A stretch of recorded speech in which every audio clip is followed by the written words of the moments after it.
So you've got this social thing, right? Yeah, yeah. But you also have, and necessary, this social thing couldn't possibly exist. Huh. See, I want you to grasp this stuff when I say it, if you can, okay? Grasp this stuff. See, couldn't possibly exist without language, without distinction of self and other. You follow? We couldn't have all that social shit you're just talking about, right? What people think of you, you talking about them, all that kind of shit, right? Whatever, parties, whatever. You couldn't have that without distinction of self and other. It's sentient, yeah, and the creation of language. Okay, now.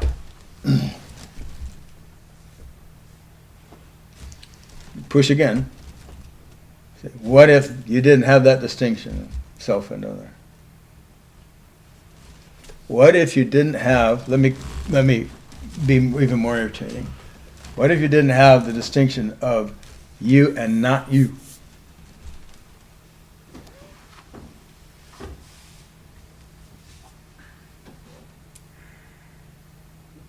Hard to think, isn't it? It's hard to imagine or consider that, right?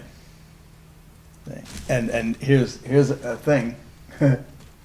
I'm trying, at least we're trying to clear a space, right? We're trying to create a new, some nothing from which to come. So I don't want to go too far down that road because it. Yes, we're not ready for that, but.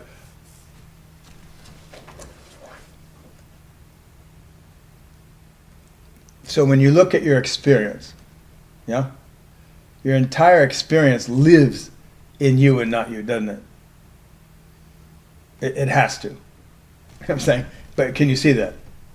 Everything you experience lives in you and not you. See, not you like a table, right?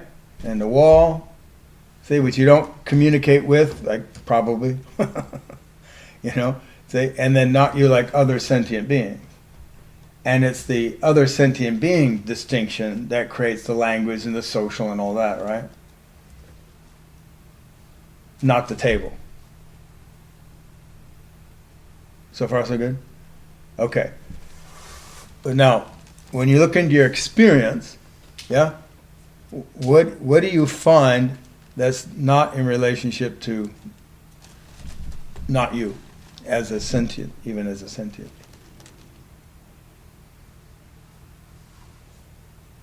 I'm sorry, I understand what you mean. What in your experience? You said my experience. I said you. Remember the original dialogue. Part of the dialogue, right? Is that your experience? Okay? I said. You said, is my experience dependent on this distinction of self and other? I said yes, and you had a problem with that. That's why we've been talking, okay, for a while, right? See now. Your experience now, what you call your experience, what in your experience is independent of you and other, self and other?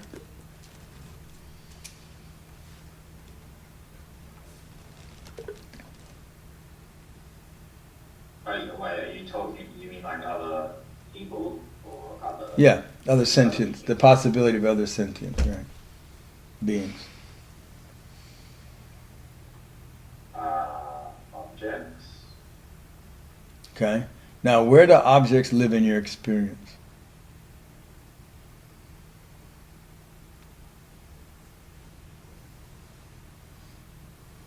What do you mean? Where do they live?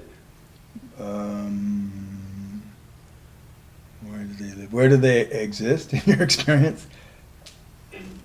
How do you get them? IKEA. Huh? IKEA? Like I perceive them. You perceive them, right? Yeah. So you perceive an object, and you call the object not you. You also call the object not you, and also not sentient, right? Yeah. Yeah. And then when you perceive the object, for example, right? What is the what? Name me an object you're perceiving now.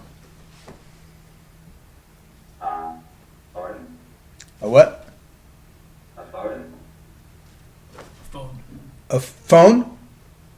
Yeah. Is that what you said? A phone. Okay, okay, good, good, good. See, now, when you perceive a phone, the moment you notice there's a phone, yeah? That's a done deal. It's a phone. See? And it's not sentient. But you can call sentient people on it, right? It's like right next to it. But, okay, now it's a phone, whatever, table.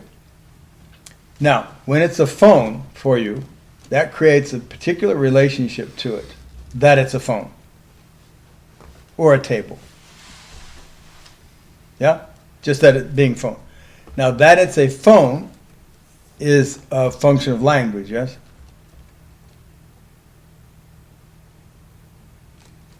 Phone.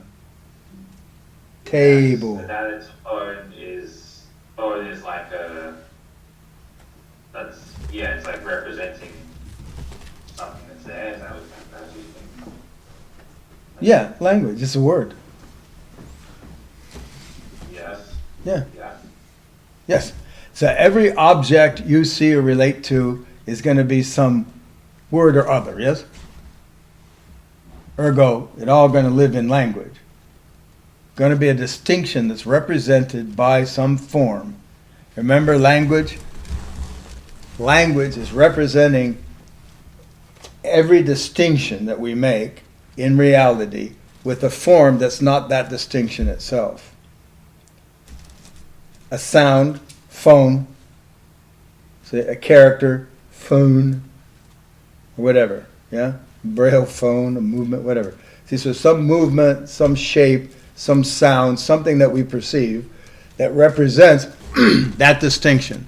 So when we make that, when we bring up that sound or shape or whatever it is, say that distinction comes to the fore. Cup, ta-da! Phone, ta-da! Table, ta-da! Right? See what I'm saying? Distinction is represented by a form that's not it. But it sounds like you're saying that the word is also kind of creating the distinction.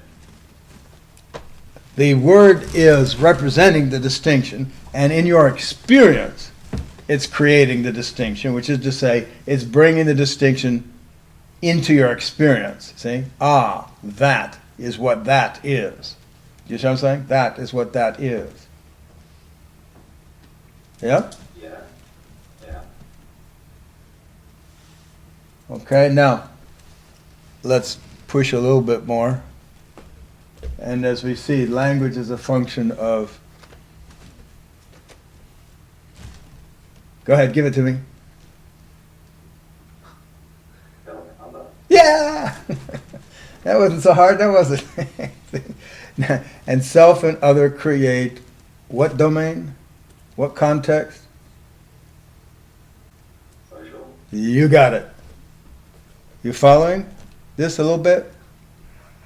So, let's leave the possibility that there is something independent of this sentient self and other shit going on in your experience. Let's just leave that for a moment. But what I want you to notice is, when do you access it? How do you access it? That your experience is dominated by this business self and other, even sentient self and other. Even the not you, that you say is not sentient, is one not sentient relationship to sentience, and is dominated by language, you see, that's created by self and other. So that's a lot of fucking experience, you see what I'm saying? That's dominated by this distinction. Yeah, I see that. Okay, cool. Well, let's leave it there for the moment, because that's a whole fucking lot of shit to grasp, if you can grasp it.